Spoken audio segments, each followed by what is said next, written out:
कभी बहुत समय पहले कच्छ की इस धरती पर रेगिस्तान की हवाओं के बीच एक किला खड़ा था। कहते हैं ये किला सिर्फ पत्थरों से नहीं बना था, बल्कि इसमें अनगिनत कहानियां, आंसू और अधूरे सपने कैद थे। इसका नाम था रोहा फोर्ट। आज ये किला वीरान है, खंडहर है, लेकिन अगर आप इसकी टूटी दीवारों को छूकर देखें तो लगेगा मानो पत्थर अब भी धड़क रहे हों, मानो वो सब कुछ कहना चाहते हों जो कभी कहा नहीं जा सका। रोहा फोर्ट गुजरात के कच्छ जिले में बसा हुआ एक प्राचीन किला है। इतिहासकार बताते हैं कि यह किला 16वीं शताब्दी में बनाया गया था। उस समय कच्छ के राजाओं और रियासतों में लगातार युद्ध चलते रहते थे। राजनीतिक रूप से यह किला बहुत अहम था, क्योंकि यहाँ से आसपास के कई इलाकों पर नज़र रखी जा सकती थी। रेगिस्तान के बीच बना होने के कारण दुश्मनों के लिए इसे जीतना आसान नहीं था। ऊंची ऊंची दीवारें, मजबूत दरवाजे और गुप्त सुरंगें इसे और भी रहस्यमय बनाती थी। कभी इस किले में राजा, रानियां, सेनापति और सैकड़ों सैनिक रहते थे। राजसी जीवन में शाही दावतें होती, नृत्य संगीत की महफिलें सजती, किले के आंगन में दीप जलते और गलियों में घोड़ों की टाप गूंजती। महल की खिड़कियों से राजकुमारियां बाहर का नज़ारा देखा करती थी। नीचे फैला सुनसान रेगिस्तान और ऊपर चमकता आसमान। बाहर की दुनिया कितनी विशाल थी, लेकिन उनके जीवन की दुनिया उन्हीं ऊंची दीवारों तक सीमित थी। रोहा फोर्ट की सबसे बड़ी और रहस्यमयी कहानी है यहाँ रहने वाली 120 राजकुमारियों की।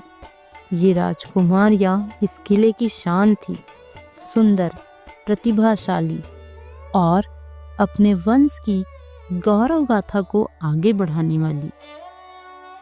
लेकिन इतिहास ने इनके जीवन को वैसा नहीं लिखा जैसा ये चाहती थी।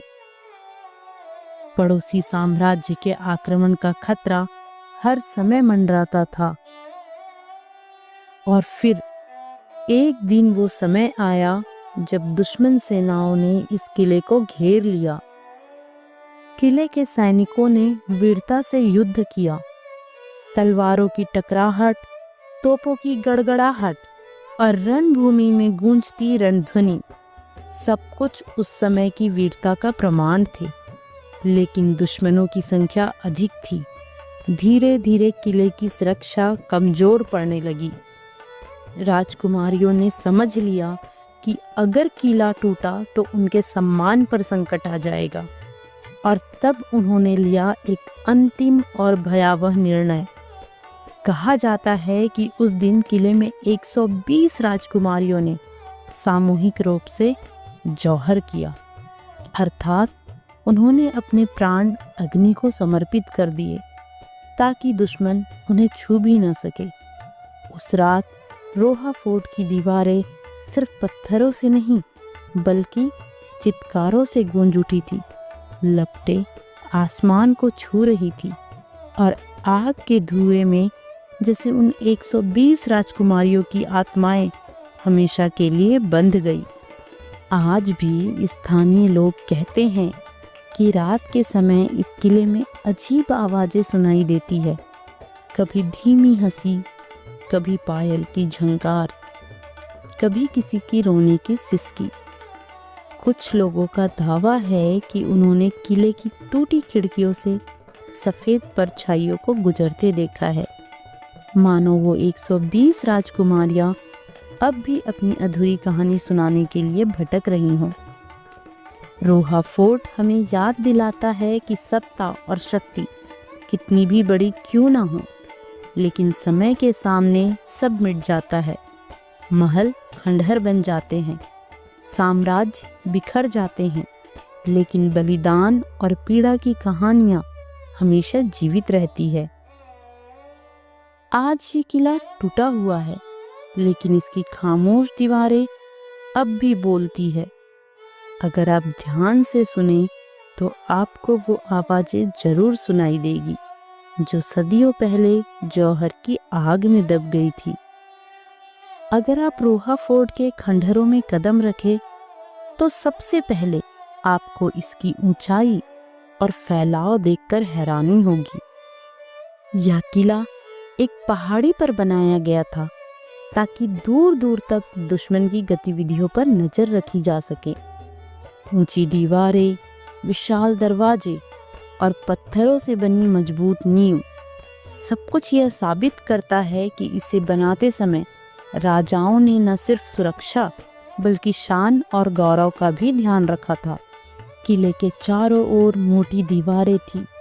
हर दीवार इतनी चौड़ी थी कि उस पर घोड़े और सैनिक चल सकते थे।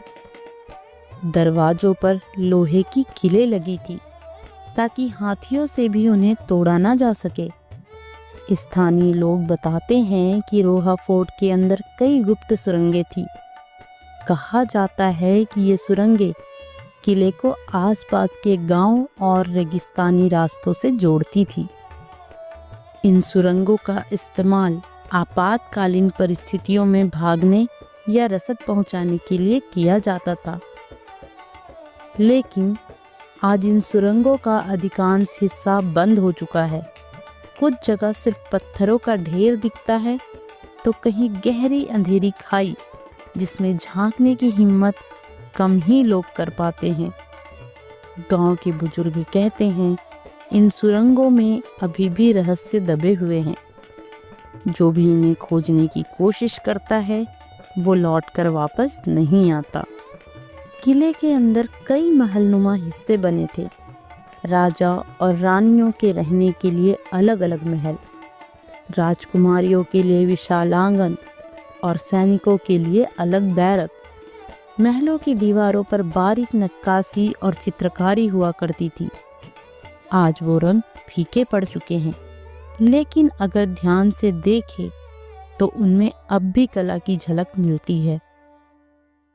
आंगन में कभी नृत्य संगीत की गूंज होती थी, दीपक जलते थे और हंसी की खनक सुनाई देती थी।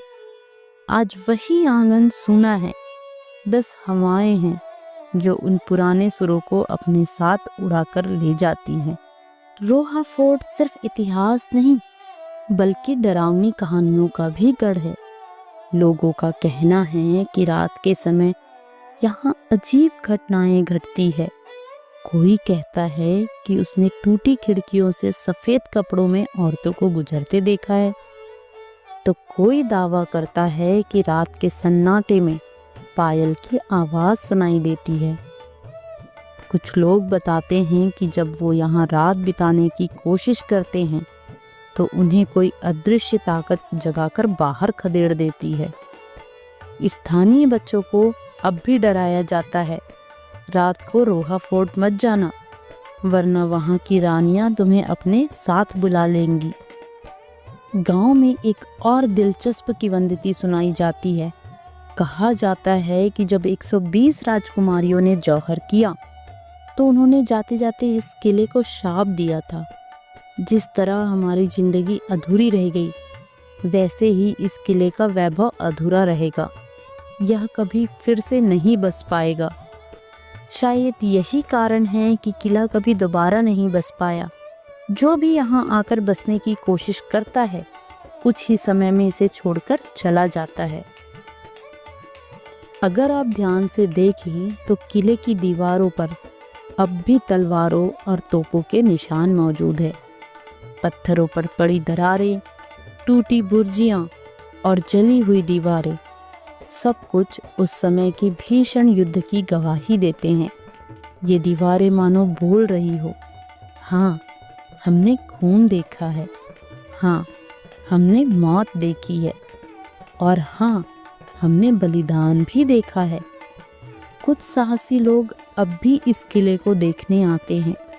दिन के समय यह एक पर्यटन स्थल लगता है, लेकिन जैसे जैसे सूरज ढलता है माहौल बदलने लगता है। पर्यटकों ने बताया है शाम के बाद यहाँ अचानक ठंडी हवाएं चलने लगती है। महल के खंडहरों से फुसफुसाहट जैसी आवाजें आती है और कभी कभी लगता है कि कोई पास ही खड़ा है, लेकिन मुड़कर देखो तो कोई नहीं। रोहा फोर्ट सिर्फ पत्थरों का ढेर नहीं, यह एक जिंदा दास्तान है। हर टूटी दीवार, हर खामोश खिड़की और हर अंधेरी सुरंग अपने अंदर एक रहस्य छुपाए बैठी है।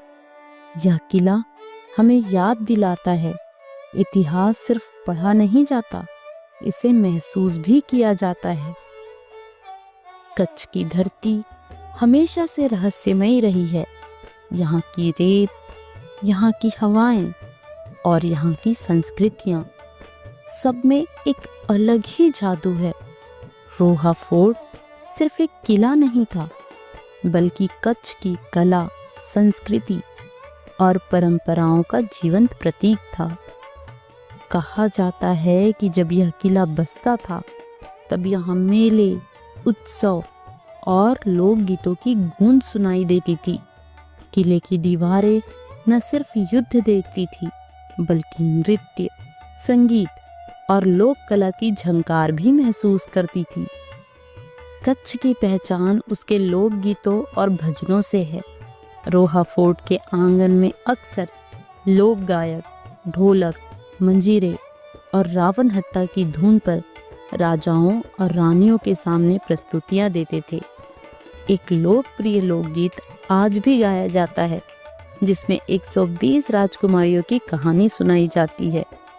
गायक जब सुर लगाता है तो श्रोताओं को लगता है जैसे वो उस समय की रानियों की पीड़ा महसूस कर रहे हों। वो गीत सिर्फ धुन नहीं, वो हर सुर एक आंसू है जो इस किले की दीवारों से टकराकर आज भी गूंजती है। किले के भीतर बड़े बड़े उत्सव होते थे। गरबा और डांडिया जैसे नृत्य, दीपों से जगमगाते आंगन और रंग बिरंगे परिधान पहने लोग। त्योहारों के समय किला सचमुच एक जीवंत नगर बन जाता था। कभी होली का रंग, कभी दीपावली का प्रकाश, तो कभी नवरात्रि का उत्साह।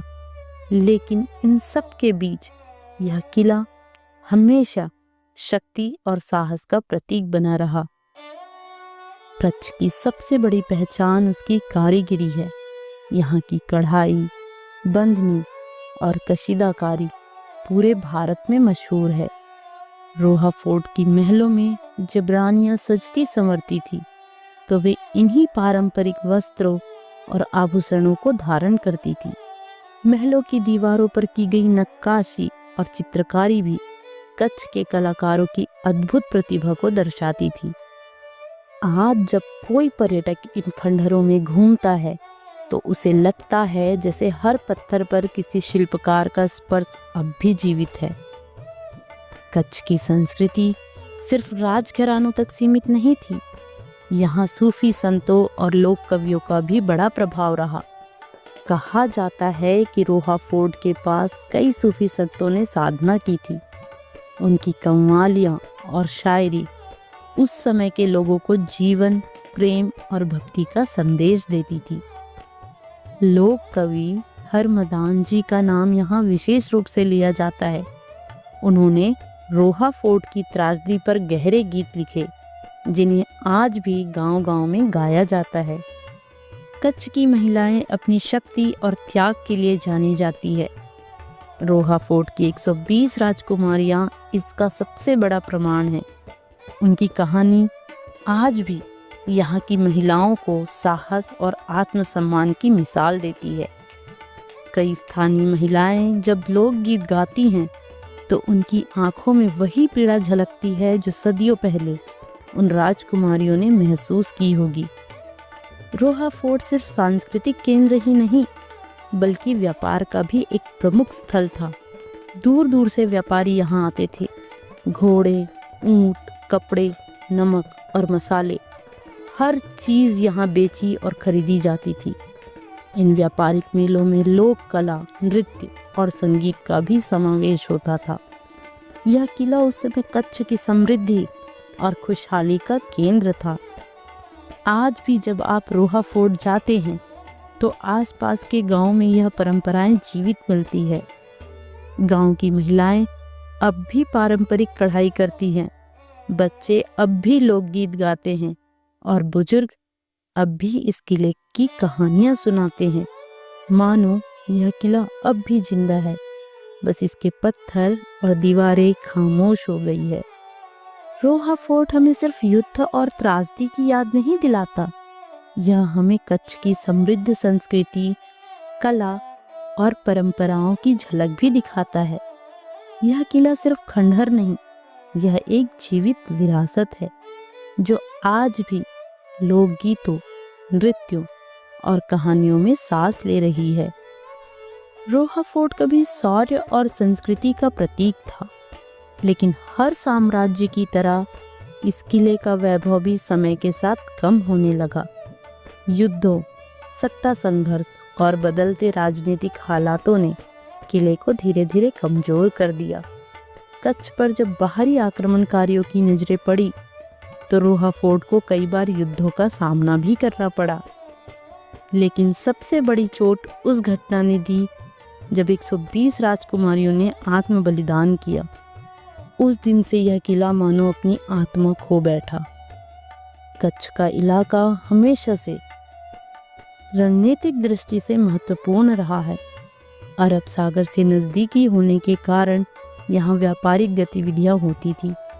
इस कारण कई राजवंशों और बाहरी ताकतों ने यहाँ कब्जा करने की कोशिश की। रोहा फोर्ट कभी साम्राज्य की रक्षा का मुख्य केंद्र था, लेकिन जब राजनीतिक अस्थिरता बढ़ी तो धीरे धीरे इसका महत्व घटता गया। कच्छ हमेशा से प्राकृतिक आपदाओं का क्षेत्र रहा है। भूकंप, सूखा और अकाल यहाँ के लोगों की नियति बन चुके थे। कहा जाता है कि 1819 के भूकंप ने रोहा फोर्ट की दीवारों को गहरी चोट पहुंचाई। महल की कई इमारतें ढह गई और किला धीरे धीरे खंडहर में बदलने लगा। उस समय के लोग कहते थे, धरती ने उस त्रासदी को फिर से दोहरा दिया जो कभी राजकुमारियों के बलिदान के रूप में हुई थी। हालांकि किला पतन की ओर बढ़ रहा था, लेकिन लोगों के दिलों में इसकी स्मृति और गहरी होती गई। गांव-गांव में इसके किस्से सुनाए जाते, लोकगीत, कविताएं और कहानियां इसे अमर कर रही थी। रोहा फोर्ट धीरे धीरे भौतिक रूप से बिखर रहा था, लेकिन सांस्कृतिक रूप से और भी मजबूत हो रहा था। ब्रिटिश शासन के दौरान कच्छ एक रियासत के रूप में उनके अधीन आ गया। अंग्रेजों ने रोहा फोर्ट को सैन्य महत्व का स्थल नहीं माना।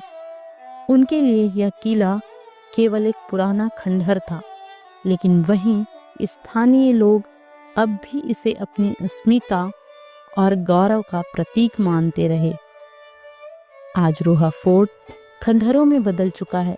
टूटी हुई दीवारें, झाड़ियाँ और सुनी हवाएं, यह सब इसकी वीरानी को और गहरा बना देती है।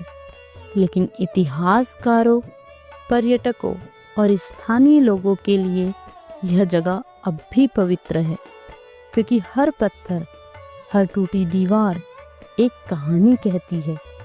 कई पर्यटक जब यहाँ आते हैं तो कहते हैं कि उन्हें एक अजीब सी खामोशी सुनाई देती है। कुछ लोगों का मानना है कि रात में यहाँ अब भी राजकुमारियों की परछाइयाँ दिखाई देती है। यह किला आज भी रहस्य और इतिहास दोनों का संगम है। इतिहासकारों के लिए रोहा फोर्ट एक दस्तावेज है। यह सिर्फ एक किला नहीं, बल्कि कच्छ की संस्कृति, कला और त्याग का जीवित साक्षी है। यह हमें सिखाता है कि सभ्यताएं चाहे मिट जाएं, लेकिन उनकी कहानियां अमर रहती है। यह किला याद दिलाता है कि बलिदान, कला और संस्कृति समय की धूल से कभी मिट नहीं सकते। रोहा फोर्ट का पतन हमें एक गहरी सीख देता है। कोई भी शक्ति, चाहे कितनी भी मजबूत क्यों ना हो, समय के सामने टिक नहीं सकती। लेकिन अगर संस्कृति और कहानियाँ बचा ली जाए तो वह सभ्यता अमर हो जाती है। आज जब युवा पीढ़ी इस किले के बारे में सुनती है तो उन्हें सिर्फ खंडहर नहीं दिखते, उन्हें त्याग, संस्कृति और गौरव की वह ज्योति दिखती है जो सदियों पहले इन दीवारों में जलती थी। रोहा फोर्ट अब खंडहरों में बदल चुका है, लेकिन उसकी खामोश दीवारें अब भी बोलती है। वो हमें बताती हैं कि हर पत्थर में एक कहानी है, हर टूटी दीवार में एक बलिदान छिपा है। यह किला हमें सिखाता है कि इतिहास सिर्फ किताबों में नहीं मिलता, वह हमारी जमीन, हमारी हवाओं और हमारे गीतों में जिंदा रहता है। सन 1857 की गूंज ने ब्रिटिश साम्राज्य की नींव हिला दी थी। भारत में पहली बार इतना बड़ा संगठित विद्रोह हुआ और अंग्रेज समझ गए कि अगर इस आग को यहीं नहीं दबाया गया तो एक दिन उनका साम्राज्य भारत से हमेशा के लिए खत्म हो जाएगा। लेकिन सवाल यह था कि जिन वीर क्रांतिकारियों ने उनकी नींद हराम कर दी थी, उन्हें कहाँ कैद किया जाए। भारत की धरती पर अगर उन्हें जेल में रखा जाता तो लाखों लोग रोज उन्हें देखने आते, उनके गीत गाते और उनका हौसला और बढ़ता। इसलिए अंग्रेजों ने एक ऐसी जगह खोजी जहां जाने का मतलब था मौत से भी बुरा जीवन, और वो जगह थी अंडमान और निकोबार द्वीप समूह। चारों तरफ सागर, घने जंगल, जहरीले कीड़े और मच्छर, और बीच में एक ऐसी जेल जिसकी दीवारें आज भी खामोशी में चीखती है, सेल्युलर जेल। भारत में इसे एक और नाम मिला, काला पानी, यानी वो जगह जहां जाने के बाद वापसी असंभव थी। दोस्तों, जरा सोचिए, अगर आपको आपके परिवार से हमेशा के लिए अलग कर दिया जाए, आपसे मिलने का कोई साधन ना हो, तो क्या बचेगा? यही हुआ उन सेनानियों के साथ। अंडमान जाना मतलब था अपने रिश्तों, अपनी जमीन, अपनी जड़ों से हमेशा के लिए कट जाना। हिंदू समाज में उस समय समुद्र पार करना धर्म भ्रष्ट माना जाता था, और अंग्रेजों ने इसी सामाजिक सोच का फायदा उठाया। काला पानी का मतलब सिर्फ समुद्र नहीं था, यह कैदियों की सामाजिक मौत भी थी। अब जरा इसकी बनावट समझिए। सन 1896 से 1906 तक अंग्रेजों ने इस जेल का निर्माण करवाया। कुल 7 पंख, विंग्स बनाए, जो बाहर से देखने पर बिल्कुल किसी पंखे की ब्लेड जैसे लगते थे। हर पंख में 3 मंजिलें और सैकड़ों छोटे कमरे थे। हर एक कैदी को एकदम अकेले रखा जाता। कमरे इतने तंग थे कि कैदी न ठीक से खड़े हो सकते, न बैठ सकते और न ही लेट सकते। यही कारण था कि इसे सेल्युलर जेल कहा गया, क्योंकि हर कैदी को उसके सेल में बिल्कुल अलग कर दिया जाता। 1857 के विद्रोह के बाद जब क्रांतिकारियों को यहाँ भेजा गया तो उनकी हालत सोचकर भी रोंगटे खड़े हो जाते हैं। हजारों लोग लकड़ी काटने, सड़क बनाने और दलदल साफ करने में झोंक दिए गए। जिनकी जान बच भी गई, वे बीमारी, भूख और थकान से धीरे धीरे खत्म हो गए। लेकिन ब्रिटिशों को असली काला पानी चाहिए था, और तब बना यह कुख्यात सेल्युलर जेल। सोचिए, 693 कमरे, हर कमरे में एक क्रांतिकारी और उनके चारों तरफ सिर्फ मौत का सन्नाटा। अंग्रेज चाहते थे कि क्रांतिकारियों की आत्मा टूट जाए। वे चाहते थे कि यह जेल सिर्फ कैद की जगह न होकर डर का प्रतीक बने। भारत के हर कोने में जब कोई सिपाही या युवा क्रांति का सपना देखे तो उसे याद आए, अगर पकड़े गए तो भेज दिए जाओगे काला पानी। यहाँ की कहानियाँ इतनी डरावनी थी कि आम लोग सुनकर कांप जाते, और यही डर अंग्रेजों की सबसे बड़ी ताकत बन गया। आज जब हम सेल्युलर जेल को एक स्मारक की तरह देखते हैं तो उसकी दीवारें चुपचाप हमें देखती रहती है, लेकिन अगर आप ध्यान से सुने तो लगता है जैसे हर दीवार फुसफुसा रही हो। यहाँ कभी वो वीर आते थे जिन्हें ना कोई झुका पाया, यहाँ वो लोग कैद थे जिनके सपनों से जन्मा था भारत का स्वतंत्रता संग्राम। काला पानी सिर्फ एक जेल नहीं, यह भारत के स्वतंत्रता संग्राम का वो अध्याय है जिसे भूलना असंभव है। 1909 का साल था। भारत में क्रांतिकारी आंदोलन अपनी जड़ें फैला रहा था। हर तरफ आज़ादी का एक अनकहा तूफान उठ रहा था, लेकिन ब्रिटिश सरकार इस तूफान को दबाने के लिए अपनी सबसे भयावह सजा देती थी, काला पानी। कहते हैं काला पानी की सजा सुनना मतलब जिंदगी का अंत। शरीर जीवित रहता था पर आत्मा हर रोज मरती थी, और इस काला पानी का सबसे बड़ा प्रतीक था सेल्युलर जेल अंडमान। 28 अगस्त 1910 एक छोटा सा जहाज एसएस महाराजा समुद्र की लहरों को चीरता हुआ पोर्ट ब्लेयर पहुंचा, और उस पर एक ऐसा युवा था जिसकी आंखों में आग थी। नाम था वीर विनायक दामोदर सावरकर। जब जहाज से उतरे तो अंग्रेज अफसरों ने कहा, अब देखो, ये है तुम्हारा नया घर, यहाँ तुम्हारे विचार भी दम तोड़ देंगे। लेकिन सावरकर ने शांत स्वर में उत्तर दिया, विचार कभी जेल की दीवारों में कैद नहीं होते। जितनी बेड़ियां डालोगे उतनी ही मजबूती से ये विचार आगे बढ़ेंगे। उनकी ये पंक्ति वहीं खड़े कई भारतीय कैदियों के लिए आशा की किरण बन गई। सेल्युलर जेल में हर कैदी को अलग कोठरी में डाला जाता था। छोटा सा कमरा, न खिड़की न रोशनी, बस ऊपर एक सकरी सी जाली से धूप की हल्की किरण अंदर झांकती थी। सावरकर को भी इसी अंधेरी कोठरी में डाल दिया गया। हर सुबह एक घंटी बजती, कैदियों को बाहर निकाला जाता और मजबूर किया जाता तेल कोल्हू चलाने पर। सोचिए, एक इंसान को बैल की तरह बांधकर दिन भर लकड़ी की मोटी छड़ी को घसीटना पड़ता था। गर्मी, पसीना और भूख से बेहाल होकर भी अगर जरा सा काम धीमा हुआ तो अंग्रेज सिपाही लाठियां बरसाते।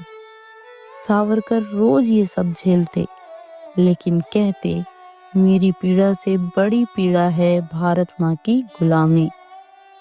कुछ साल बाद इस जेल में एक और नाम जुड़ा, बटुकेश्वर दत्त। वही नौजवान जिसने भगत सिंह के साथ मिलकर सेंट्रल असेंबली में बम फेंका था। जब उन्हें जेल में लाया गया तो अंग्रेज अफसर ने ताना मारा, अब क्या करोगे? यहाँ ना भगत है ना कोई असेंबली, बस सड़ना है तुम्हें इन दीवारों के बीच। दत्त ने मुस्कुराकर कहा, हमारी हर सांस भी तुम्हारी हुकूमत के लिए बम है। उनकी ये दृढ़ता बाकी कैदियों में आग भर देती।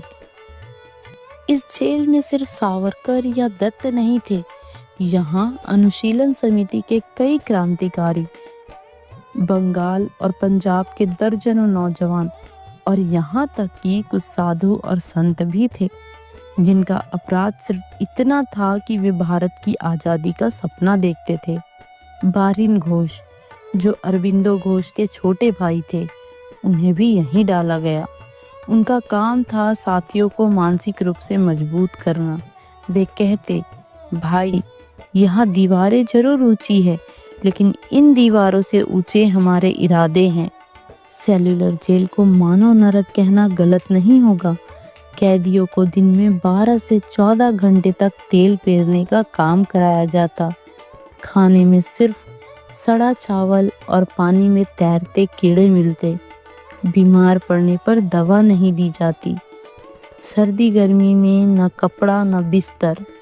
अगर किसी ने जरा भी विरोध किया तो उसे कोड़े मारे जाते, कई बार तो 50 से 100 तक। इतिहासकार लिखते हैं कि कोड़े खाने के बाद कैदियों की पीठ से खाल तक उधड़ जाती थी, लेकिन अंग्रेजों के चेहरे पर कोई दया नहीं आती थी। जेल में सबसे बड़ी यातना थी अकेलापन। हर कैदी अलग थलग रखा जाता, ना कोई साथी ना बातचीत। रात के सन्नाटे में बस सुनाई देता किसी दूर कोठरी से आती चीख, किसी की कराह और लोहे की जंजीरों की खड़खड़ाहट। यही वो माहौल था जिसमें कई कैदी पागल हो जाते, कुछ तो मानसिक संतुलन खो बैठते। लेकिन सावरकर और दत्त जैसे लोग इस अंधेरे में भी आशा का दीपक जलाते। वे कहते, ये पीड़ा हमारी अग्नि परीक्षा है। जब भारत आज़ाद होगा तब यही पीड़ा हमारी ताकत बनेगी। ब्रिटिश सरकार जानती थी कि अगर इन क्रांतिकारियों को भारत की धरती पर रखा गया तो लोग उन्हें भगवान बना देंगे। इसलिए उन्हें दूर अंडमान भेजा गया। उनका मकसद था क्रांतिकारियों को मानसिक ताकत तोड़ना, उन्हें समाज से काट देना और उनकी यादों को मिटा देना। लेकिन हुआ इसका उल्टा। सेल्यूलर जेल इन क्रांतिकारियों के संघर्ष का प्रतीक बन गया। कहा जाता है एक बार एक अंग्रेज जेलर ने सावरकर से कहा, अगर तुम माफ़ी मांगो तो हम तुम्हें रिहा कर सकते हैं। सावरकर ने गुस्से से उत्तर दिया, गुलामी से बड़ी कोई सज़ा नहीं और आज़ादी से बड़ा कोई इनाम नहीं। उस अंग्रेज अफसर का चेहरा लाल हो गया, लेकिन सावरकर की आंखों में डर की जगह सिर्फ चमक थी। सेल्यूलर जेल में हर दिन मौत और जीवन की लड़ाई थी, पर सच यही है कि इन्हीं क्रांतिकारियों की आत्मा ने आने वाली पीढ़ियों में आज़ादी की लौ जलाई। आज भी जब आप सेल्यूलर जेल जाते हैं तो उन दीवारों से आती कराह, उन कोठरियों की खामोशी आपको याद दिलाती है ये सिर्फ जेल नहीं बल्कि भारत की आज़ादी का मंदिर है। सेल्यूलर जेल, जिसे काला पानी कहा जाता है, सिर्फ एक जेल नहीं थी, वो ब्रिटिश साम्राज्य की अमानवीयता की सबसे भयानक मिसाल थी। लेकिन जहाँ अत्याचार होता है वहीं से प्रतिरोध भी जन्म लेता है, और यही हुआ इस जेल की चार दीवारी के भीतर। 1920 का दशक, भारत में असहयोग आंदोलन और क्रांतिकारी गतिविधियां तेज हो रही थी। जेल के भीतर भी ये असर पहुंच चुका था। कैदी अब सिर्फ चुपचाप यातनाएं सह नहीं रहे थे, उन्होंने तय किया अब अत्याचार का जवाब देंगे। सावरकर, बरिन घोष, बटुकेश्वर दत्त और कई अन्य क्रांतिकारी छोटे छोटे संदेश लिखकर गुप्त रूप से कोठरी से कोठरी तक पहुंचाते। वो संदेश सिर्फ यही कहते, मुट्ठी बांधो, सिर उठाओ और हिम्मत रखो, आज़ादी करीब है। कैदियों ने एक हथियार चुना, भूख हड़ताल। उन्होंने खाना खाने से इनकार कर दिया। उनकी मांगे थी कैदियों को राजनीतिक बंदी का दर्जा दिया जाए, काम का बोझ कम किया जाए, खाने और इलाज की व्यवस्था सुधारी जाए। अंग्रेज सरकार चौंक गई, क्योंकि अगर सैकड़ों कैदी भूख से मर जाते तो इसका असर पूरे भारत में आग की तरह फैलता। शुरू में जेलर ने सोचा भूख से मरेंगे तो मर जाने दो, लेकिन जब कैदियों ने लगातार 5-6 दिन तक कुछ नहीं खाया तो अंग्रेजों ने एक और अमानवीय रास्ता चुना। कैदियों को पकड़कर जबरदस्ती नली डाल दी जाती और तरल भोजन पेट में उतारा जाता। कई बार नली फेफड़े में चली जाती और कैदी वहीं दम तोड़ देते। इतिहास गवाह है कि महावीर सिंह, जो भगत सिंह के साथी थे, इसी जबरदस्ती खिलाने की वजह से शहीद हो गए। उनका बलिदान बाकी कैदियों के लिए एक पुकार बन गया। जेल की दीवारों के बीच गूंजने लगा इनकलाब जिंदाबाद, भारत माता की जय। अंग्रेज अफसर डर गए, क्योंकि यह आवाज़ें सिर्फ पत्थरों से नहीं टकरा रही थी, ये आवाज़ें हिंदुस्तान की गली गली तक पहुंचने लगी थी। भूख हड़ताल के दौरान दर्जनों कैदी बीमार पड़ गए। कुपोषण, कमजोरी और यातनाओं की वजह से उनका शरीर टूटने लगा, लेकिन उनका संकल्प अडिग था। एक कैदी ने अपने आखिरी दिनों में कहा, अगर मेरी मौत से लाखों भारतीयों की आंखें खुलेंगी तो ये मौत कोई हार नहीं, जीत है। सेल्युलर जेल में चल रहे विद्रोह की खबर धीरे धीरे भारत पहुंची। अखबारों ने लिखना शुरू किया, हमारे वीर बेटे कालापानी की यातनाओं से गुजर रहे थे। जनता में गुस्सा भड़क उठा। लोगों ने रैलियां निकाली, ब्रिटिश सरकार से सवाल पूछे। गांधी जी ने भी कहा, ये जेल मानवता के नाम पर कलंक है। दबाव बढ़ा तो अंग्रेज सरकार को कुछ रियायतें देनी पड़ी। काम का बोझ थोड़ा कम किया गया, खाने की व्यवस्था सुधारी गई, कैदियों को एक दूसरे से मिलने की अनुमति मिलने लगी। लेकिन असली जीत ये थी कि अब अंग्रेज डरने लगे थे कि अगर ये जेल ज्यादा चली तो ये खुद उनके खिलाफ एक प्रतीक बन जाएगी। 1938 तक हालात ये हो गए कि सरकार ने धीरे धीरे कैदियों को वापस भारत भेजना शुरू किया। कई कैदियों को रिहा कर दिया गया और 1945 में द्वितीय विश्व युद्ध के बाद सेल्युलर जेल औपचारिक रूप से बंद कर दी गई, लेकिन उसकी दीवारें गवाही देती रही कि यहाँ हजारों आत्माएं चीखी, कराही और शहीद हुई। आज़ादी के बाद इस जेल को तोड़ा नहीं गया, बल्कि इसे एक राष्ट्रीय स्मारक घोषित किया गया, ताकि आने वाली पीढ़ियां जाने कि आज़ादी हमें यूं नहीं मिली थी। ये आज़ादी उन कैदियों की पीड़ा, उनके बलिदान और उनके अदम्य इच्छा शक्ति का परिणाम है। सेल्युलर जेल सिर्फ एक इमारत नहीं, ये वो जगह है जहां इंसानियत को सबसे ज़्यादा रौंदा गया, और साथ ही ये वो जगह भी है जहां आज़ादी की लौ सबसे प्रचंड होकर जल उठी। आज जब हम आज़ाद भारत की हवा में सांस लेते हैं तो उन वीरों की कराह, उनकी पुकार और उनका साहस हमें याद दिलाता है कि स्वतंत्रता सबसे बड़ा उपहार है और इसे बचाए रखना हमारी सबसे बड़ी जिम्मेदारी। 15 अगस्त 1947 भारत आज़ाद हो चुका है। लाल किले पर तिरंगा फहरा रहा था और हर गली, हर मोहल्ले में भारत माता की जय की गूंज थी। लेकिन हजारों किलोमीटर दूर अंडमान के समुद्र में खड़ी उस भयानक इमारत सेल्युलर जेल चुपचाप सब देख रही थी। उसकी दीवारें खून से रंगी थी, उसकी कोठरियां अब भी उन चीखों को संजोई थी जो दशकों तक वहां गूंजती रही थी। आज़ादी के बाद एक सवाल उठा, अब इस जेल का क्या होगा? कुछ नेताओं का कहना था, ये जेल अंग्रेजी दमन का प्रतीक है, इसे तोड़ दिया जाए। लेकिन कई स्वतंत्रता सेनानी बोले, नहीं, इसे बचाना होगा, क्योंकि अगर ये मिटा दी गई तो आने वाली पीढ़ियां भूल जाएंगी कि आज़ादी हमें कितने कष्टों के बाद मिली है। 1950 के दशक में इस जेल के कुछ हिस्से तोड़ दिए गए, लेकिन जैसे ही खबर फैली पूरे देश में विरोध शुरू हो गया।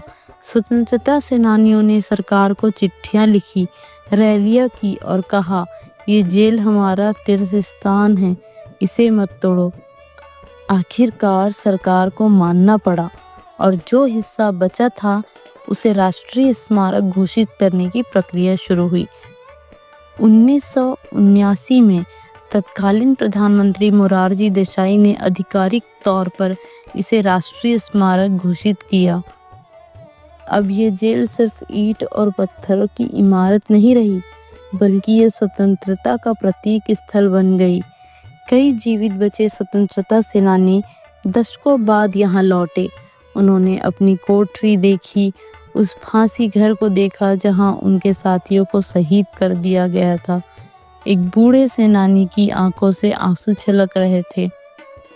उन्होंने बस इतना कहा, आज मैं आज़ाद भारत की हवा में सांस ले रहा हूँ, लेकिन इस जेल की हवा अब भी मुझे वो दिन याद दिलाती है जब हर सांस मौत से भारी लगती थी।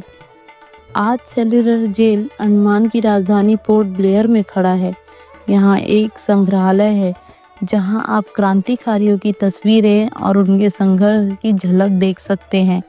शाम को लाइट एंड साउंड शो होता है जिसमें दीवारें खुद बोलती हैं, उनकी आवाज़ हमें सुनाती है। यहाँ सैकड़ों बेटे बलिदान हुए ताकि तुम आज़ाद सांस ले सको। जब कोई पर्यटक इन कोठरियों में जाता है तो वहाँ सन्नाटा नहीं होता, बल्कि हर पत्थर से आवाज़ आती है। यह आवाज़ है, हमने अपना खून दिया ताकि तुम मुस्कुरा सको। हमने अपनी जवानी कुर्बान की ताकि तुम आज़ादी का आनंद ले सको। आज़ादी हमें यूं ही नहीं मिली, ये कीमत हजारों क्रांतिकारियों ने अपने खून और आंसुओं से चुकाई है। आज जब हम लोकतंत्र में जीते हैं, वोट देते हैं, अपने अधिकारों की बात करते हैं, तो हमें याद रखना चाहिए कि ये अधिकार किसी अंग्रेज सरकार ने हमें तोहफे में नहीं दिए। ये अधिकार हमें काला पानी की काल कोठरी से मिले हैं। सेल्युलर जेल आज भी अंडमान के बीच खड़ा है। कभी इसे काला पानी कहकर लोग डरते थे, लेकिन आज ये हमारे गर्व का प्रतीक है। ये हमें याद दिलाता है, आज़ादी सिर्फ एक शब्द नहीं, बल्कि लाखों बलिदानों की कहानी है। और जब भी कोई पूछे आज़ादी की असली कीमत क्या है, तो जवाब सिर्फ एक है, सेल्युलर जेल की दीवारें। अब हम बात करेंगे गागरोन किले की गाथा के बारे में। इतिहास की सबसे खूबसूरत बात यह है कि वह सिर्फ पत्थरों और दीवारों में नहीं, बल्कि उन दीवारों पर झेली गई तकलीफों, बहाए गए खून और गाए गए वीर गीतों में बसती है। आज हम आपको ले चलते हैं राजस्थान की उन वीर भूमियों पर जहां कभी राजपूत योद्धाओं ने अपना सब कुछ दांव पर लगा दिया। इन वीरों ने सिर्फ जमीन की रक्षा नहीं की, बल्कि अपने स्वाभिमान और धर्म की रक्षा के लिए जीवन न्यौछावर कर दिया। इन्हीं किलों में से एक है गागरोन का किला। राजस्थान के झालावाड़ जिले में स्थित गागरोन का किला अद्वितीय है। यह किला 3 ओर से कलिसिंध और आहू नदियों से घिरा हुआ है। पानी से घिरा होने के कारण इसे जल दुर्ग भी कहा गया। चौथी ओर ऊंची ऊंची पहाड़ियां थी जो इसे प्राकृतिक सुरक्षा देती थी। गागरोन को देखकर ही लगता था कि जैसे कोई इसे जीत ही नहीं सकता। दूर से देखने पर यह किला मानो धरती से सीधा उठकर आकाश को छूता हो। इतिहासकार लिखते हैं कि यहाँ की दीवारें इतनी मोटी और ऊंची थी कि दुश्मन के गोले बारूद, हाथियों की टक्कर और घेराबंदी भी इसे तोड़ नहीं सकती थी। गागरोन किले पर राजपूत वंश का शासन था। यहाँ के राजाओं ने युद्ध और बलिदान की परंपरा को कभी नहीं तोड़ा। कहते हैं कि गागरोन की पहचान ही थी या तो युद्ध में जीत या फिर बलिदान। लेकिन हर किले की तरह गागरोन का भी भाग्य तब बदला जब दिल्ली की सल्तनत ने इस पर नजर डाली। दिल्ली के सुल्तान गयासुद्दीन तुगलक और बाद में बहलोल लोदी ने इस किले को जीतने के लिए सेनाएं भेजी। कल्पना कीजिए, साल 1423 सुबह का समय। गागरोन की ऊंची दीवारों पर राजपूत सैनिक धनुष बाण और तलवारों से सजे खड़े हैं। सूरज की पहली किरण जैसे ही नदियों पर पड़ी, पानी सोने की तरह चमक उठा। दीवारों पर पहरेदार ढोल बजाकर सबको सतर्क कर रहे थे। नीचे घाटी में धूल का गुबार उठ रहा था। दूर तक फैली दिल्ली की विशाल सेना, हाथियों की चिंगाड़, घोड़ों की टापें और सैकड़ों ढोल नगाड़ों की आवाज़ हवा में गूंज रही थी। राजपूतों को मालूम था आज मौत सामने खड़ी है, लेकिन वे पीछे हटने वाले नहीं थे। गागरोन के किले के अंदर राणापाल, तब के शासक, अपने मंत्रियों और सरदारों के साथ सभा में बैठे और उन्होंने कहा, भाइयों, दुश्मन संख्या में हमसे कहीं ज्यादा हैं। उनके पास हथियार, हाथी और सैनिकों की बाढ़ है, पर याद रखना, हम राजपूत हैं। हमारे लिए युद्ध का मतलब है सम्मान। अगर हम जीतते हैं तो यह धरती गौरवान्वित होगी, और अगर हारते हैं तो भी इतिहास हमें वीरता के गीतों में याद करेगा। सैनिकों ने एक स्वर में पुकारा, हर हर महादेव। रणभूमि ही हमारी शैया है और तलवार ही हमारा तकिया। दिल्ली की सेना ने पहली बार हमला किया। हजारों सैनिक नदियों को पार करते हुए आगे बढ़े। तीरों की बौछार आसमान को ढक रही थी, लेकिन गागरोन की दीवारों पर खड़े राजपूत भी किसी से कम नहीं थे। जैसे ही दुश्मन नदी पार करने की कोशिश करता, उन पर तीरों और पत्थरों की बरसात होती। कई सैनिक नदी में ही डूब गए। घंटों तक युद्ध चलता रहा, पर गागरोन की दीवारें अडिग रही। दिन गुजरते गए। दुश्मन ने किले को चारों ओर से घेर लिया। खाना पानी की आपूर्ति रोक दी गई। अंदर भूख और प्यास बढ़ने लगी, लेकिन राजपूतों के चेहरे पर थकान नहीं थी। वे हर रात दीवारों से दुश्मन के डेरों पर छापे मारते, आग लगाते और लौट आते। यह सिर्फ युद्ध नहीं था, बल्कि जज्बे की लड़ाई थी। अंततः जब स्थिति और कठिन हो गई, तो गागरोन की रानियों और महिलाओं ने फैसला लिया। उन्होंने कहा, हम दुश्मनों के हाथों अपमानित नहीं होंगी। राजपूतनी का जीवन या तो अपने पति के संग शौर्य गीतों में है, या फिर अग्नि की ज्वाला में। और फिर तैयारियां शुरू हुई। विशाल अग्निकुंड जलाए गए, गीत गाए जाने लगे। वातावरण शोक और वीरता दोनों से भर गया।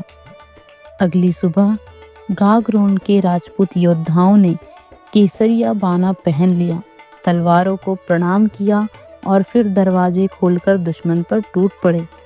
सैकड़ों की संख्या में होते हुए भी हर राजपूत 100-100 दुश्मनों से भिड़ रहा था। हवा में तलवारों की टकराहट, ढोल की आवाज और युद्ध घोष गूंज रहा था। गागरोन के राजा और उनके साथी लड़ते लड़ते रणभूमि में शहीद हो गए। गागरोन किला अंततः गिर गया, लेकिन यह हार नहीं थी। यह उन वीरों की अमर गाथा थी जिन्होंने अपने प्राण तो खो दिए, पर इतिहास में अमर हो गए।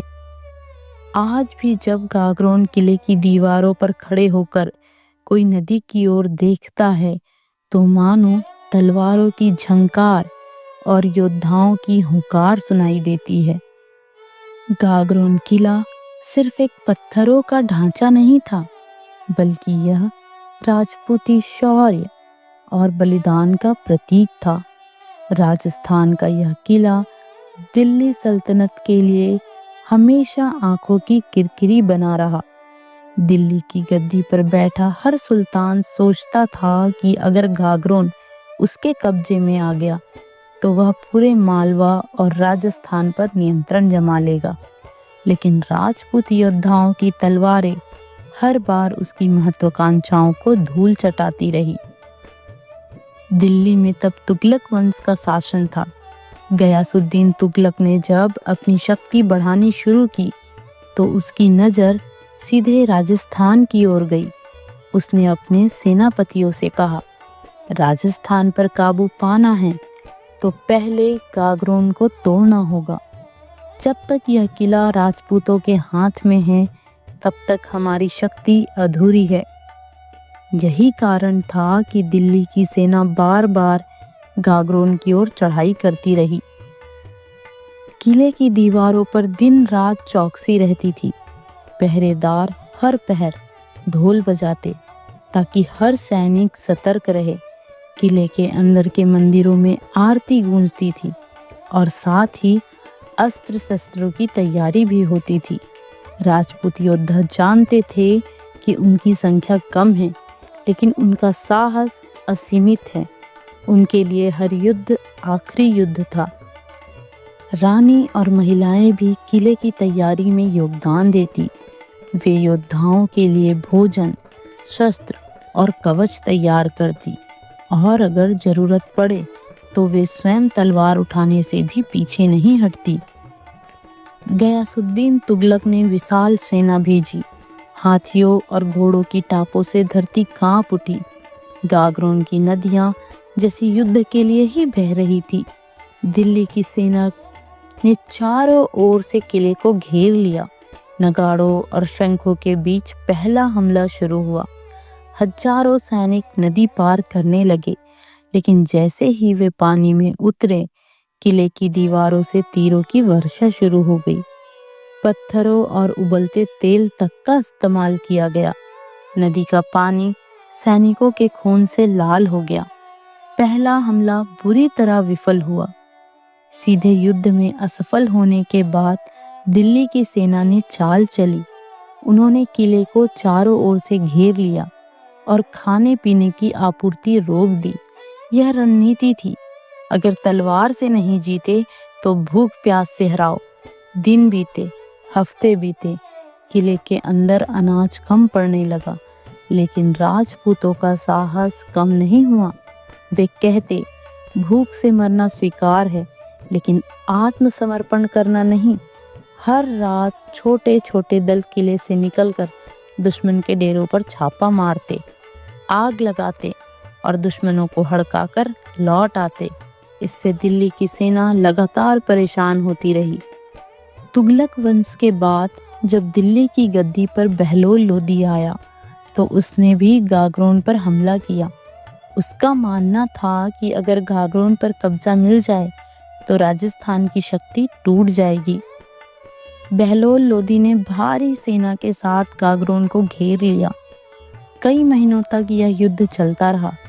हर दिन सैकड़ों सैनिक मारे जाते, लेकिन गागरोन की दीवारें अडिग रही। समय बीतने के साथ किले में अनाज और पानी की भारी कमी हो गई। भूख और प्यास से बच्चे और बुजुर्ग सबसे पहले प्रभावित हुए। सभा बुलाई गई। राणा ने कहा, अब हमारे पास दो ही रास्ते हैं, या तो हम आत्मसमर्पण करें या फिर अंतिम सांस तक युद्ध करें। सभा में गूंज उठी, राजपूत आत्मसमर्पण नहीं करते। हमारी तलवारें टूट सकती हैं, हमारे प्राण जा सकते हैं, लेकिन हमारी शान नहीं झुक सकती। रानियों और महिलाओं ने भी अपना निर्णय सुना दिया। उन्होंने कहा, हम दुश्मनों के हाथों अपमानित होने से अच्छा है कि जौहर करें। हमारी राख तो उड़ जाएगी, लेकिन हमारी इज्जत अमर रहेगी। और फिर अग्नि कुंड सजाए गए, ढोल और शंख बजने लगे। महिलाएं केसरिया चुनरी पहनकर अग्नि में कूद गई। यह दृश्य जितना हृदय विदारक था, उतना ही वीरता से भरा हुआ भी। अगली सुबह किले के हर राजपूत ने केसरिया बाना पहन लिया, माथे पर तिलक लगाया, तलवारें म्यान से बाहर निकाली और एक स्वर में बोला, हर हर महादेव। फिर किले के द्वार खोले गए। राजपूत योद्धा सीधे दुश्मन पर टूट पड़े। उनकी आंखों में मौत का भय नहीं था। हर सैनिक 100 दुश्मनों से भिड़ रहा था। घंटों तक रणभूमि में तलवारें टकराती रहीं। गागरोन के राजा और उनके वीर साथी एक एक करके रणभूमि में वीर गति को प्राप्त हुए।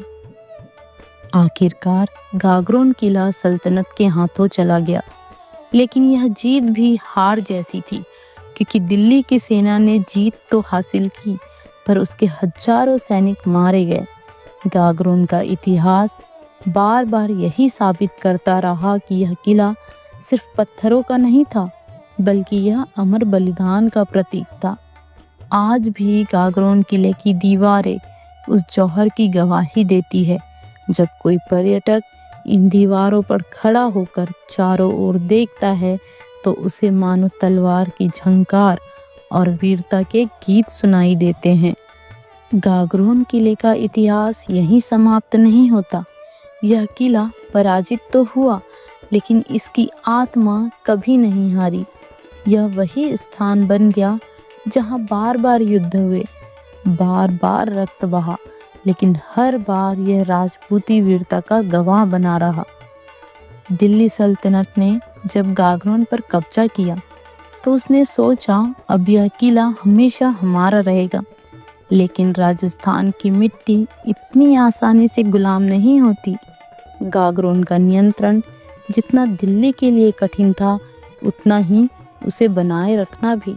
सल्तनत ने यहाँ अपने सैनिक तैनात किए, लेकिन स्थानीय जनता का दिल कभी उनके साथ नहीं था।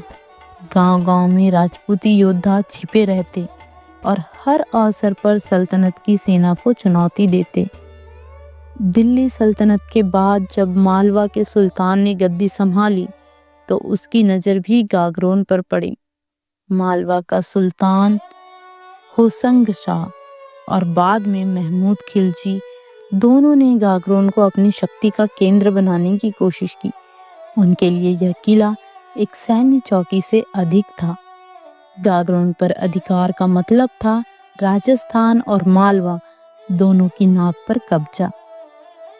किले की दीवारों पर विदेशी झंडे भले लहरा रहे थे, लेकिन राजपूतों ने हार मानने से इनकार कर दिया। आसपास के छोटे राजाओं ने मिलकर योजना बनाई। किला हमारा था और हमारा ही रहेगा, चाहे कितनी भी बार हमें पीछे धकेला जाए, हम बार बार लौटेंगे। रात के अंधेरे में कई बार राजपूत योद्धा गुपचुप किले में घुस जाते। वे सल्तनत के सैनिकों पर हमला करते, उन्हें हड़का देते और फिर जंगलों में गायब हो जाते। यह गुरिल्ला युद्ध गागरोन के इतिहास का अहम हिस्सा बन गया। गागरोन इतिहास में बार बार हाथ बदलता रहा, कभी सल्तनत के पास, कभी मालवा के सुल्तानों के पास, तो कभी फिर राजपूतों के पास। लेकिन हर बार जब राजपूतों ने किले को वापस पाया तो उन्होंने उसे खून और बलिदान से हासिल किया। यह किला उनका गौरव था, उनकी अस्मिता था। गागरोन सिर्फ युद्धों का मैदान नहीं था, यहाँ मंदिर, तालाब और बाग भी बने थे। किले के भीतर की हवाओं में अब भी आरती की गूंज सुनाई देती थी। राजपूत योद्धाओं की परंपरा थी कि युद्ध से पहले मंदिरों में जाकर आशीर्वाद लिया जाए। यहाँ के मंदिरों में हर पत्थर उस परंपरा की गवाही देता है। यही कारण है कि गागरोन की लड़ाइयाँ सिर्फ सत्ता की लड़ाइयाँ नहीं थी, यह धर्म और संस्कृति की रक्षा की लड़ाइयाँ थी। मालवा के सुल्तान महमूद खिलजी नाम का गागरोन के इतिहास में विशेष रूप से आता है। उसने गागरोन को जीतने के लिए कई बार आक्रमण किए। उसकी विशाल सेना थी, उसके पास घोड़े, हाथी और आधुनिक तोपें भी थी, लेकिन फिर भी राजपूतों ने डटकर मुकाबला किया। इतिहासकार लिखते हैं कि महमूद खिलजी की सेना कई महीनों तक गागरोन की दीवार से टकराती रही, लेकिन किला टूटने का नाम नहीं ले रहा था। जब हालात फिर से बिगड़े और किले के भीतर भोजन खत्म हो गया तो वही दृश्य दोहराया गया। रानियों और महिलाओं ने फिर से जौहर किया, पुरुषों ने फिर से केसरिया बाना पहना। फिर वही अंतिम साका हुआ, फिर वही रणभूमि लाल हुई। यह चक्र बार बार दोहराता रहा। हर बार गागरोन गिरा, लेकिन हर बार वह राजपूती शान का प्रतीक बनकर खड़ा हो गया।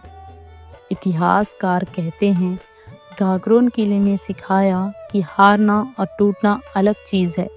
कोई किला जीता जा सकता है, लेकिन उसकी आत्मा को कभी हराया नहीं जा सकता। यह किला आज भी उन आवाज़ों को संजोए बैठा है, तलवारों की टकराहट, शंखों की गूंज, ढोल नगाड़ों की धुन और महिलाओं की जौहर गीत की प्रतिध्वनि। आज गागरोन किला यूनेस्को वर्ल्ड हेरिटेज साइट है। यह एक वाटर फोर्ट है, चारों ओर से पानी से घिरा हुआ। इसकी बनावट इसे अद्वितीय बनाती है। पर्यटक जब यहाँ आते हैं तो उन्हें सिर्फ खंडहर नहीं दिखते, उन्हें वीरता की कहानियाँ सुनाई देती है। वे महसूस करते हैं कि यह दीवारें अब भी जिंदा है। ये पत्थर अब भी उन बलिदानों की याद दिलाते हैं जो कभी मिट नहीं सकते। गागरोन किले की कहानी यहीं समाप्त नहीं होती, बल्कि असली सफ़र तो तब शुरू होता है जब सदियां बीत जाती है, जब तलवारें जंग खा जाती है और जब खून के धब्बे मिट जाते हैं। तब भी यह किला खड़ा रहता है, अपने घावों के साथ, अपनी वीरता की स्मृतियों के साथ। जब भारत में अंग्रेजों का शासन स्थापित हुआ, तब राजस्थान के किले उनकी नज़रों में सिर्फ रणनीतिक ठिकाने थे। गागरोन को अंग्रेजों ने वैसे महत्व नहीं दिया जैसा राजपूत या सल्तनत के सुल्तानों ने दिया, लेकिन उन्होंने इसे नज़रअंदाज भी नहीं किया।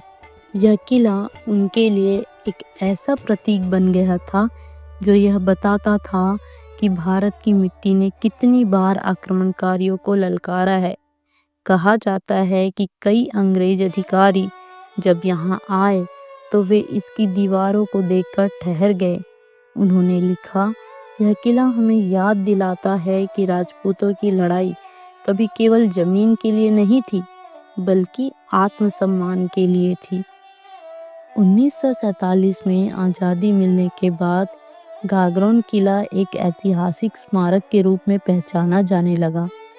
भारतीय पुरातत्व विभाग ASI ने इसे संरक्षित किया।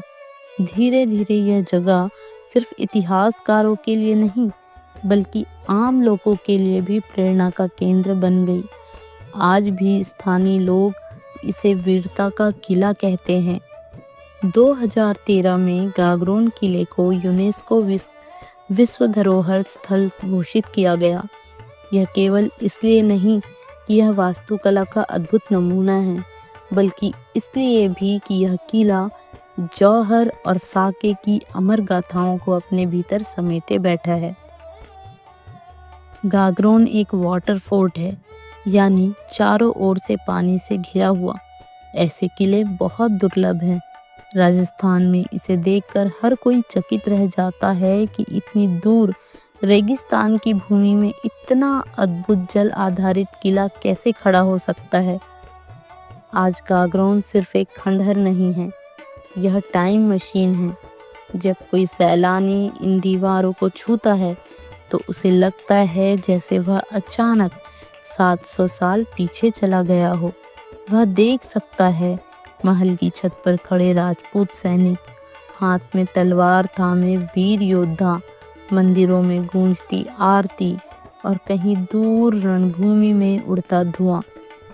पर्यटक जब यहाँ आते हैं तो उनकी आंखें सिर्फ पत्थरों को नहीं देखती, बल्कि उन पत्थरों में छिपी कहानियों को भी सुनती है। गागरोन किले का सबसे बड़ा महत्व यह है कि वह हमें सिखाता है, हार और जीत से बड़ा है आत्मसम्मान। बलिदान कभी व्यर्थ नहीं जाता और इतिहास सिर्फ किताबों में नहीं, बल्कि इन पत्थरों में भी लिखा होता है। यह किला बताता है कि लॉस्ट एम्पायर्स यानी खोए हुए साम्राज्य मिट जाते हैं, लेकिन साइलेंट फोर्ट्रेस यानी खामोश किले हमेशा जीवित रहते हैं। वे बोलते नहीं हैं, लेकिन उनकी खामोशी इतिहास से भी ज़्यादा गूंजती है।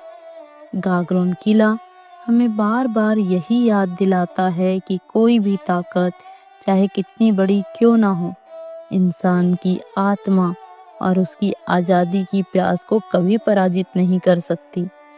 आज जब हम गागरोन की दीवारों के सामने खड़े होते हैं तो हमें सिर्फ यह एक किला नहीं दिखता, हमें दिखती है वह आग जो जौहर की रात जली थी, वह खून जो रणभूमि में बहा था, वह शौर्य जिसने विदेशी आक्रांताओं को चुनौती दी थी। गागरोन आज भी खड़ा है, इस बात का सबूत कि इतिहास मिटाया नहीं जा सकता, सिर्फ भुलाया जा सकता है। और अगर हम इसे याद रखें तो यह किला हमेशा हमें प्रेरणा देता रहेगा।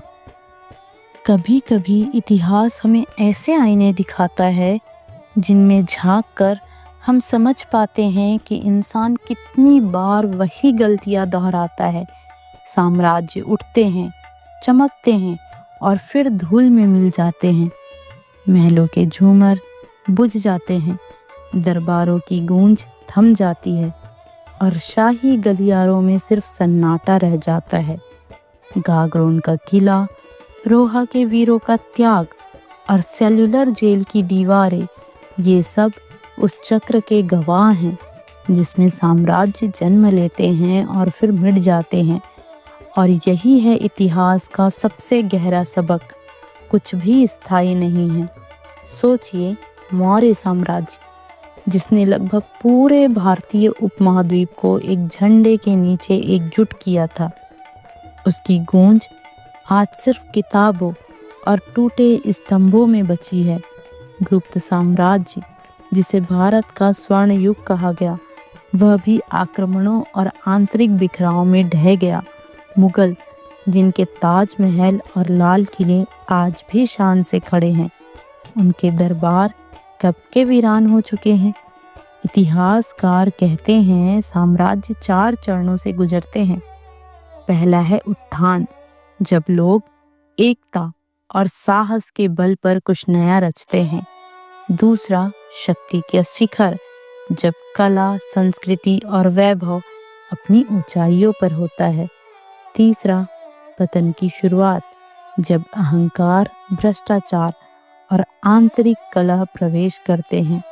चौथा अंतिम मौत, जब बाहरी आक्रमण या समय की मार उसे पूरी तरह ध्वस्त कर देती है। गागरोन का किला इस यात्रा का प्रतीक है। एक समय था जब यह दुर्ग राजस्थान की शान हुआ करता था। इसके द्वारों पर हाथियों की टापें गूंजती थी और अंदर दरबार में तलवारों की चमक आंखों को चौंधिया देती थी। लेकिन जब मुगलों का हमला हुआ, जब जौहर की ज्वाला उठी, तब यही किला शौर्य और बलिदान का गवाह बन गया। आज वही किला खामोश खड़ा है, दीवारों पर दरारें हैं, पर भीतर वीरता की गूंज अब भी महसूस की जा सकती है। सिर्फ भारत ही क्यों, पूरी दुनिया ऐसी कहानियों से भरी है। रोम का कोलोसियम, जहाँ कभी हजारों दर्शक तलवारबाजी और खेल देखते थे, आज टूटी दीवारों और खामोश सीढ़ियों से हमें घूरता है। माया सभ्यता के मंदिर, जो कभी गणित और खगोल शास्त्र के अद्भुत केंद्र थे, अब जंगलों में छिपे खंडहर हैं। मिस्र के पिरामिड साम्राज्यों की ताकत और महत्वाकांक्षा के पत्थरों से बने, अब पर्यटकों के कैमरों का विषय भर रह गए हैं। क्या आप सोच सकते हैं, वो सम्राट जो खुद को अनंत समझते थे, उनकी विरासत आज बस टूटे पत्थरों में है। उनका वैभव मिट्टी में समा गया, लेकिन उनकी गलतियां और सीख हमारे लिए बची रह गई। गागरोन, रोहा और सेल्यूलर जेल, ये हमें एक ही संदेश देते हैं, सत्ता और वैभव क्षणभंगुर है, लेकिन बलिदान और विचार अमर होते हैं। क्या कभी आपने किसी पुराने किले या खंडहर के बीच खड़े होकर आंखें बंद की है? वहाँ जो सन्नाटा होता है वो सिर्फ खालीपन नहीं होता, उसमें एक आवाज़ छिपी होती है, पत्थरों की फुसफुसाहट। हर दीवार, हर दरार, हर टूटा हुआ खंभा आपको कोई कहानी सुनाने की कोशिश करता है। गागरोन का किला जब हवा से सरसराता है तो उसमें तलवारों की टकराहट की गूंज सुनाई देती है। उसके आंगन में खड़े होकर लगता है मानो अभी कोई चौकीदार ऊंचे बुर्ज से पुकार रहा हो, सावधान। इसी तरह अगर आप सेल्यूलर जेल की अंधेरी कोठरियों में जाएं, तो वहां का सन्नाटा कानों में चुभता है। उन पत्थरों ने भगत सिंह जैसे क्रांतिकारियों की सांसों की गर्मी महसूस की थी। उन दीवारों ने चीखें सुनी थी और साथ ही वह संकल्प भी देखा था जो कहता था, भारत को आज़ाद कराकर ही रहेंगे। पत्थर कभी झूठ नहीं बोलते, वे सब याद रखते हैं। लेकिन सवाल यह है कि क्या हम उनकी फुसफुसाहट सुन पाते हैं?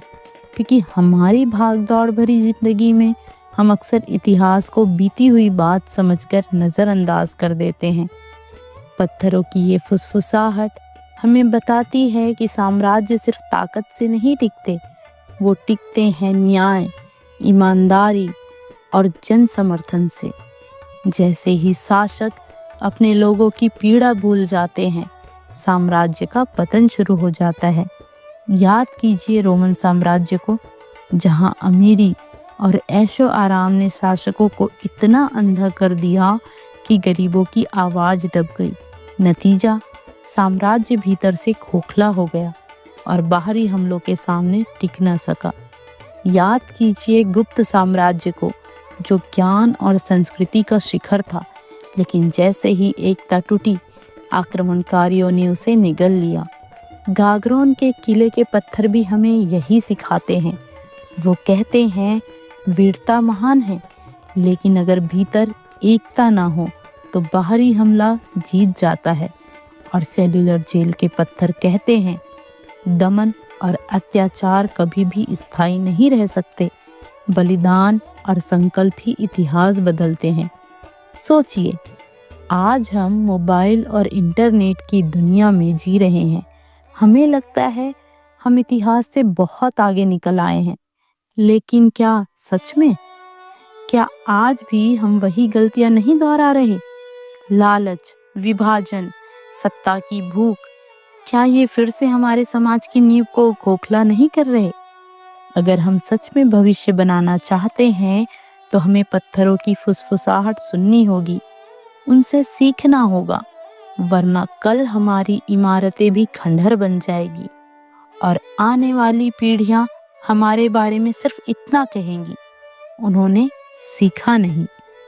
इतिहास हमें सिर्फ जीत और हार की कहानियां नहीं सुनाता, यह हमें एक गहरी सच्चाई से भी परिचित कराता है। शरीर मिट जाता है, साम्राज्य टूट जाते हैं, किले ढह जाते हैं, लेकिन आत्मा अमर रहती है। गागरोन किले की धरती पर जब रानियों ने जौहर किया था तो उनके शरीर भस्म हो गए, लेकिन उनकी आत्मा आज भी वहाँ मौजूद है। हर पत्थर, हर हवा का झोंका उस बलिदान को याद करता है। उस आग ने औरतों के शरीर तो जला दिए, पर उनकी आत्मा ने आने वाली पीढ़ियों को यह संदेश दिया, मरना स्वीकार है पर अपमान नहीं। इसी तरह सेल्यूलर जेल में जब क्रांतिकारियों को काला पानी की सज़ा दी गई तो अंग्रेज यही सोचते थे कि उन्हें हमेशा के लिए खत्म कर दिया गया। लेकिन क्या सचमुच? शरीर थक गए, हड्डियां टूट गई, पर आत्मा झुकी नहीं। आज भी वहाँ खड़ा हर भारतीय यही महसूस करता है कि वो आत्माएं आज भी यहाँ गूंज रही है, हमें पुकार रही है। क्योंकि आत्मा केवल स्मृति में नहीं रहती, वह प्रेरणा में बदल जाती है। जब कोई शहीद अपना बलिदान देता है तो उसका शरीर मिट जाता है, लेकिन उसकी आत्मा उस विचार में बदल जाती है जो आने वाली पीढ़ियों को लड़ने की ताकत देती है। चंद्रशेखर आज़ाद ने कहा था, मैं आज़ाद था, आज़ाद हूँ और आज़ाद ही रहूँगा। उनकी आत्मा आज भी हर युवा के दिल में यही ज्वाला जलाती है। महाराणा प्रताप की आत्मा हमें बताती है कि हार के बाद भी अगर इरादा अटूट हो तो इतिहास आपको अमर बना देता है। भगत सिंह की आत्मा हमें सिखाती है, इंसान भले मर जाए लेकिन विचारों को कोई फांसी नहीं दे सकता। इतिहास का असली सौंदर्य यही है कि वह आत्मा को पकड़ लेता है। अगर सिर्फ इमारतें ही मायने रखती तो आज हमें उन किलों, उन जेलों में कुछ महसूस ना होता। पर जब हम वहाँ खड़े होते हैं तो एक अजीब सी कंपकपी महसूस होती है, क्योंकि वहाँ आत्माएं आज भी मौजूद हैं। सेल्यूलर जेल की कोठरियों में खड़े होकर लोग कहते हैं कि उन्हें आज भी आवाज़ें सुनाई देती है। ये कोई डर नहीं है, ये उस आत्मा की शक्ति है जिसने गुलामी की अंधेरी रात में भी उम्मीद की लौ जलाई रखी। गागरोन का किला आज भी वीरता का प्रतीक है। वहाँ के पत्थर मानो कह रहे हों, हम मिट गए लेकिन हमारी आत्मा अब भी यहाँ है और तुमसे यही चाहती है कि कभी हार मत मानना। हर सभ्यता का पतन होता है, हर साम्राज्य ढहता है, पर आत्मा का संदेश कभी नहीं मिटता। रोम मिट गया, पर उसका विचार लोकतंत्र और कानून के रूप में जीवित है। ग्रीस मिट गई, पर उसकी आत्मा आज भी दर्शन और विज्ञान के रूप में जीवित है।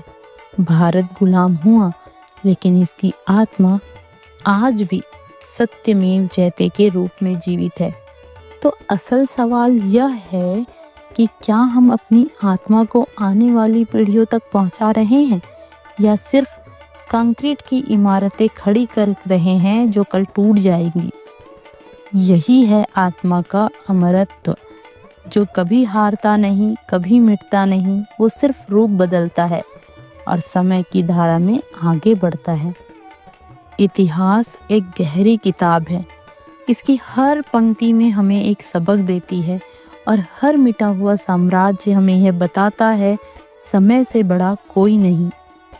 हमने देखा कि गागरोन जैसे किले मिट गए, राजवंश खत्म हो गए, वीर मर गए, सेल्यूलर जेल में क्रांतिकारी खप गए, पर समय ने सबको अपने में समा लिया।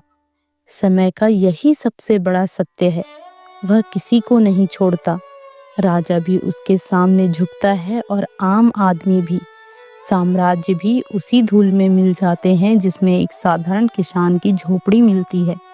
समय हमें सिखाता है, अगर तुम सोचते हो कि सब कुछ स्थायी है, धन, शक्ति, पद, इमारतें, तो तुम सबसे बड़ी भूल कर रहे हो। लेकिन समय सिर्फ कठोर नहीं है, वह हमें उम्मीद भी देता है। हर रात के बाद सुबह आती है, हर हार के बाद नई जीत जन्म लेती है। भारत ने यह सच्चाई कई बार देखी है। हजारों सालों में यहाँ कितने आक्रमण हुए, तुर्क, मुगल, अंग्रेज सब आए और चले गए, लेकिन भारत बचा रहा, क्योंकि भारत की आत्मा समय के साथ और मजबूत होती गई। समय यही कहता है, अगर गिरोगे तो उठना सीखो, अगर हारोगे तो लड़ना सीखो, क्योंकि हर पल बीत रहा है। जो बीत गया वो तुम्हें नया रास्ता दिखाने आया था। हर ढहे हुए किले और हर बर्बाद साम्राज्य की दीवार पर एक ही वाक्य लिखा होता है, अहंकार मत पालो, क्योंकि समय सब मिटा देगा। राजाओं ने सोचा कि उनका साम्राज्य कभी खत्म नहीं होगा, लेकिन हुआ। सेनाओं ने सोचा कि वे अजेय हैं, पर इतिहास गवाह है कि हर महान सेना एक दिन हारी। गुलामों ने सोचा कि उनकी जंजीरें कभी नहीं टूटेंगी, लेकिन समय ने उन्हें आज़ादी दी। तो अंतिम सीख यही है, अगर तुम्हें जीतना है तो समय के साथ चलो, अगर तुम्हें अमर होना है तो आत्मा और विचार को मजबूत करो, ना कि सिर्फ इमारतों को और सत्ता को। आज हम स्मार्टफोन, इंटरनेट, आर्टिफिशियल इंटेलिजेंस के युग में जी रहे हैं।